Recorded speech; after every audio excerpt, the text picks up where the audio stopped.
Hey guys, Spirit of the Law here. This Civ overview is all about the Cumans.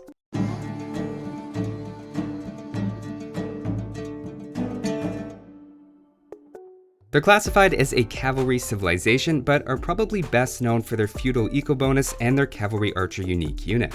On the one hand, their online win rate implies they're underpowered in 1 vs 1 games and vulnerable to early aggression, but at the same time they're actually well above average in team games. Whether you love all-in feudal aggression or booming into powerful late-game units, the Cumans really have you covered on both extremes. Let's check them out.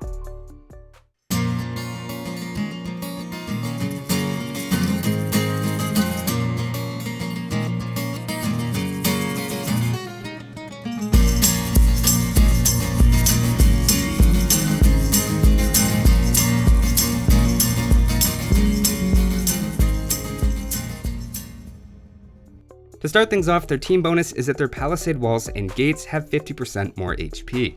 Now while that's a considerable improvement over standard Palisade walls, it still leaves them with less than half the HP of Feudal Age stone walls, and by extension less than a quarter of Castle Age stone walls. Beyond the lower HP, stone walls also have considerably more armor and resistance to anti-building damage. So the point is, while the whole team's Palisade walls are definitely better, they're in no way comparable to stone. That's a bit unfortunate for Cumans, since like Goths, they don't have access to stone walls at all.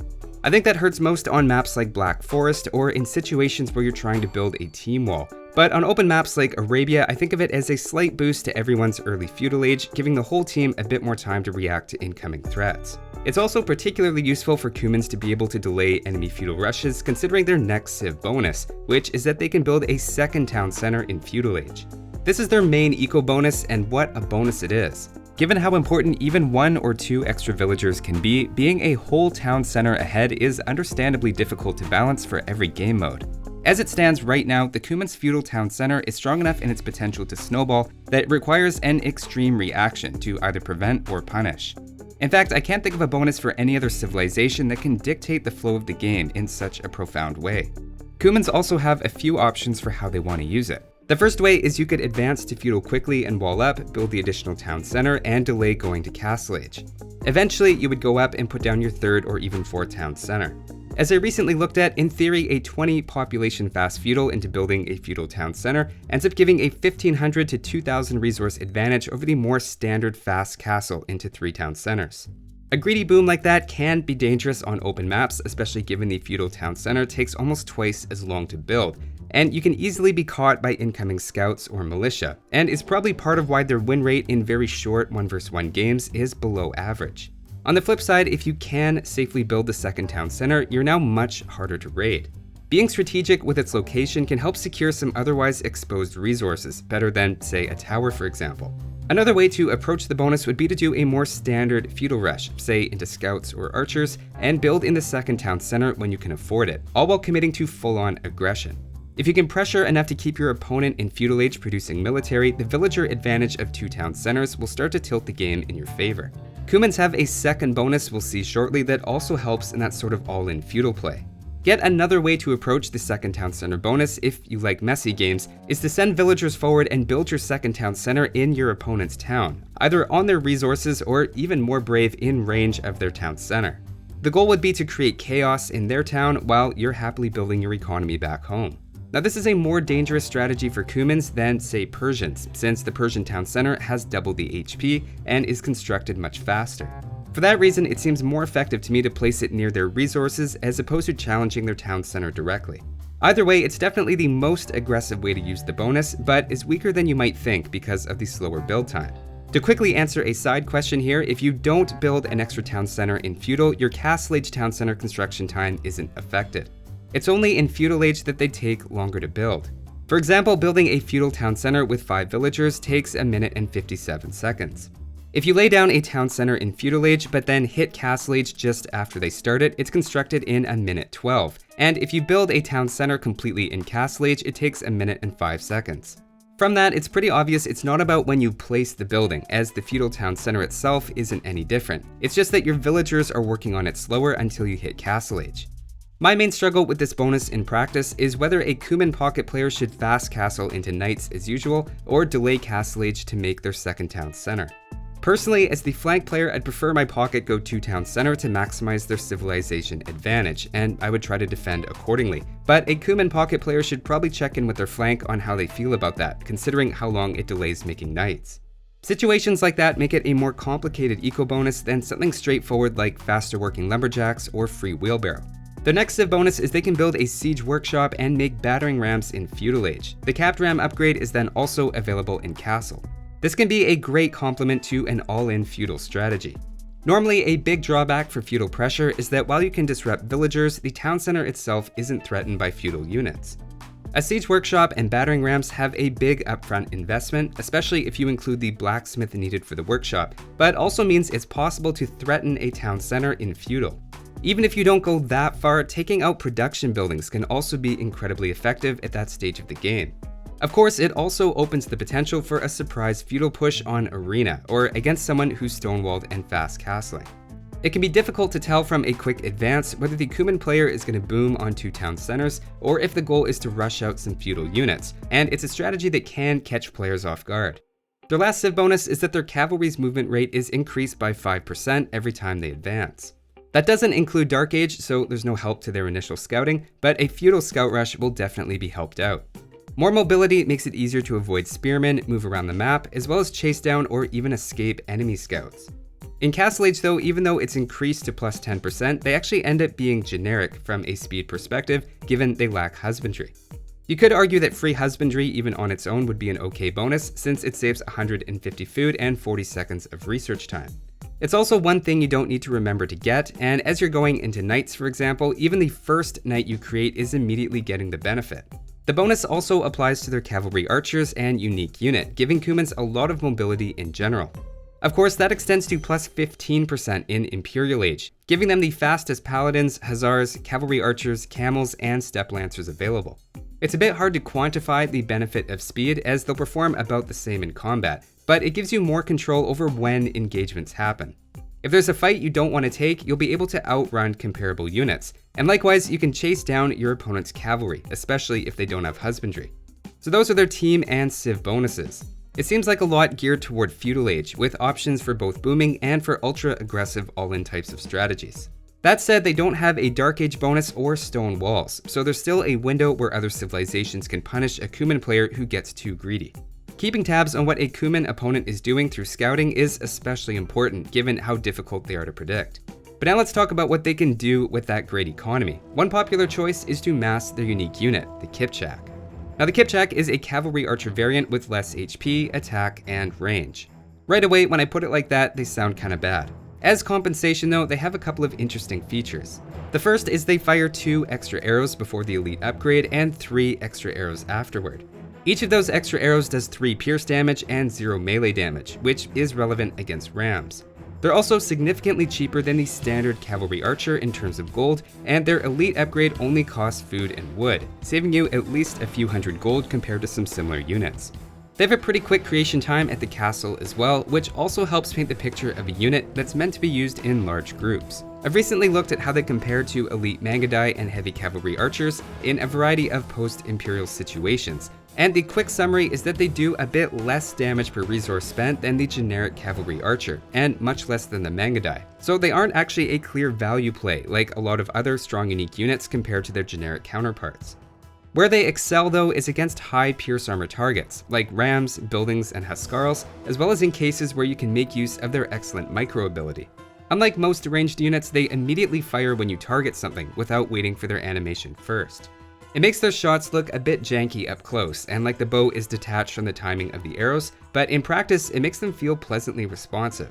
They're also fast moving, particularly in Imperial Age when you get the full effect of the Cuman speed bonus, and they really excel anytime you can use their mobility to avoid tanking damage. I see them as a nice way to add the flexibility that cavalry archers provide to your army for a lower gold cost, and are especially good if you can spare the attention to micromanage them. So that's their unique unit, and now let's take a look at what else the castle has to offer by checking out their unique techs. The first is Steppe Husbandry, which makes their scout line, steppe lancers, and cavalry archers train in half the normal time. On the one hand, that means you could build half the normal production buildings, saving you resources and space, but maybe just as important, it also increases the speed that you can replace units as they go down.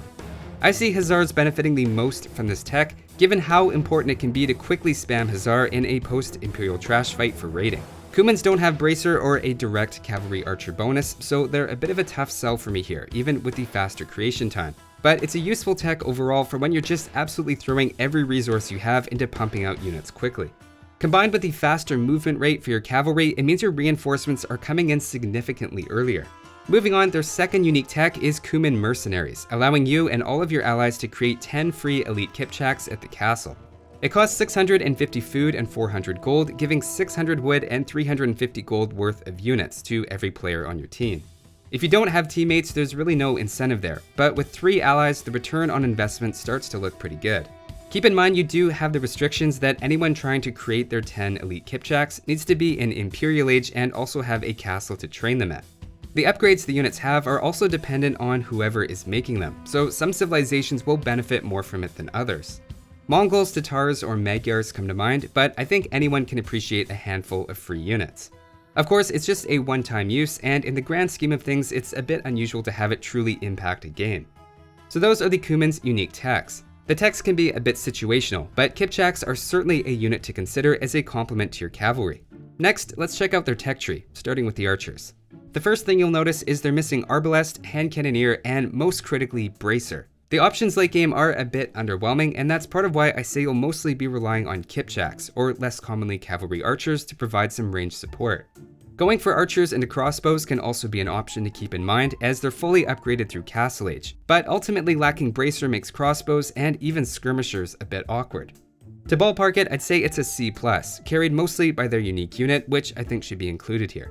Next up is the infantry. In this case, they have all of the basics except for supplies. It's a bit unfortunate there aren't any relevant bonuses, but the option of fully upgraded halberdiers is handy in a pinch. Even without supplies, champions are still useful against eagle warriors, for example, and I'd say it's a pretty average B for the infantry. Moving on to cavalry, this is where it starts to get interesting. You have the full light cavalry and knight lines, as well as the camel rider, though without the heavy camel upgrade. That means you have the option of including some camels in Castle Age against knights, but they probably won't cut it in the late game. Remember, everything here is benefiting from their speed bonus as well, and with their Imperial unique tech, the Hussar and Steppe Lancers train in half the time. Their faster paladins can be a great option in team games, and even their scout rush is helped here. I'd say it's an A, only really held back by their average knights in the mid game, though you could argue that if you're making use of the second town center, the Cuman knight spam from the pocket can actually be pretty overwhelming. Rolling along, next up is Siege. Right away, I'm a little surprised they have the combination of Paladin, Siege Ram, and Siege Onager. That's a lot of really strong units to have in team games, though on the other hand, they lack Siege Engineers, Heavy Scorpion, and Bombard Cannon. Siege Onager without Siege Engineers is a pretty rare combination, and losing that one range does hurt their effectiveness. It's a bit hit or miss, but I'd say it's a B+ for their Siege. Continuing on to the Navy, again, an issue here is the fact they're lacking Bracer for their galleons. They also don't have an early game eco bonus or a ton of options in the late game. This could very well be one of the worst navies when you put it all together, and I wouldn't recommend them on water maps at all. At least with fast fire ships, they have a bit of a chance in Imperial, but for both early and late game, I'd say they're a C on water. Next up is the University and defenses. Obviously, not having stone walls is pretty rough. You also have nothing beyond Watchtower, though admittedly defensive guard towers aren't seen that often. The only real positives I see here are masonry and hoardings. That said, their early game defense is actually decent, with 50% more HP on their palisade walls, as well as the second town center in Feudal that can help them secure extra wood, stone, or gold. I think that saves it enough to be a C+ for defenses, though anyone who likes to turtle will probably be uncomfortable playing Cumans. In Castle Age and beyond, I think they're one of those civilizations that really need to use their mobility and to be aggressive. Taking a quick look now at the monks, there's no redemption, block printing, or theocracy, which are the first 3 I check for. At first glance, it looks like they have quite a few techs, but the ones they're missing are critical. In fact, even with 60% of the techs, it's not a great monastery at all, and I'd give it a C. Now that said, given your early access to the Siege Workshop and Rams, there is some potential for a monk and siege combo. Wrapping things up with the economy, the only thing they're missing is stone shaft mining. It's definitely an A or even A+ in any situation where you can make use of the extra town center, though you can certainly be vulnerable when trying to build it, and as I said before, it's not the easiest bonus to make use of. So that's the Cumans in a nutshell. While they have some nice strengths, they're also one of those civilizations that's tough to figure out how to play well. To me, they sound incredibly strong with perfect execution, but the fact they're so unusual makes it easy to fall out of your comfort zone and get a bit lost in what to do. If you're not looking to use them as your main civilization and just want a basic plan, I think full walling with palisades and going feudal quickly to make a second town center is a reasonable default strategy, especially at lower levels. If you want to make a few scouts before the second town center, that's probably a bit safer considering how vulnerable your villagers constructing it can be. In the long run, either going for their unique unit or stable units is pretty standard, mixing in siege as needed against buildings and archers. That said, there's lots of different ways that you can play them, and even something unorthodox like capped ram and infantry in Castle Age could be good for a surprise. But those are just my thoughts on the Cumans. Hopefully it gave you a few ideas of what to try with them. Thanks for watching guys, and I'll see you next time.